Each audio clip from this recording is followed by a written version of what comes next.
Hi there students. In this video I'm going to look at two words, to hurtle and to hurl. I put them together because they're slightly different words and they both come from the same root. Okay, to hurtle is to go really fast, to speed, to race, to rush around.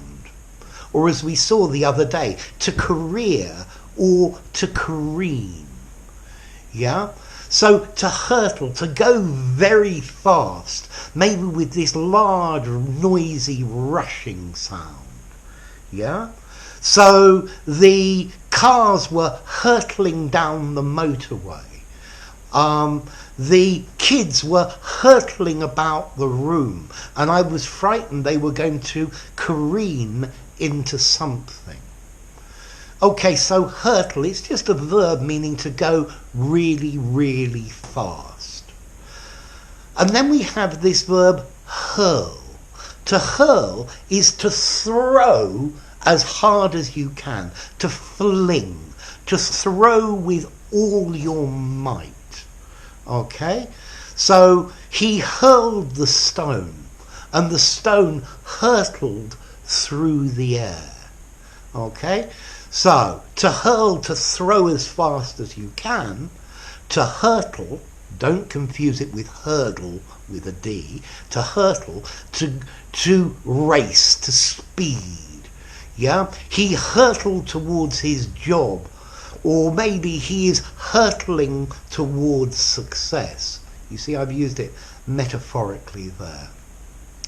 I think both of these words come from a Middle English origin, hurtlen, which means to collide, to knock against, to crash against, to damage.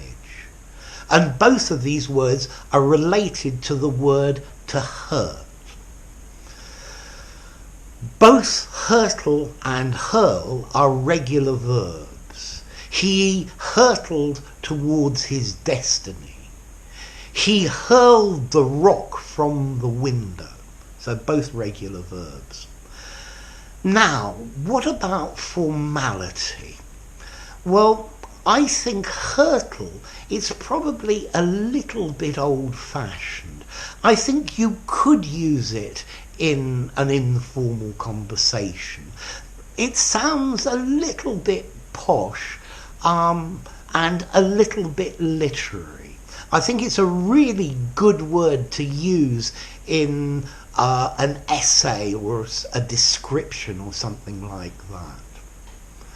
I think hurl is probably more neutral and more current than to hurtle. I can hear my grandmother saying hurtle, yeah? But I think anybody would use the word hurl. To hurl, I think, is more neutral formality. You can use it both informally and formally. Yeah, it fits anywhere. So the rain was hurtling down, blown by the wind. It was as if the gods were hurling the raindrops at the earth. So, to hurtle, to go fast, to hurl, to throw as hard as you can. There you go. If you enjoyed the video, give it a rating, subscribe to my channel, and I'll see you soon. Bye for now. Hurl and hurtle.